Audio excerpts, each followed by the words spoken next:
So guys, ito yung katkatiwit na napakamahal na binibili sa nakikita ko nga sa Toronto. Mga nilagay sa cake.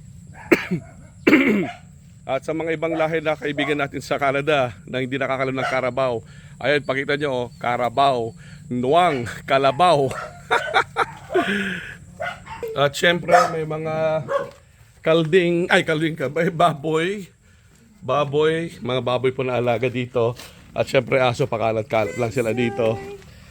Ayan. At ayan ay mga pato. Hindi itik yan na pato. May tatlong bibi ako nakita. At guys, meron din mga kangkong dito na wild. Pero syempre, yung mga magandang kinakain yan. No? Kangkong yan, mga yan.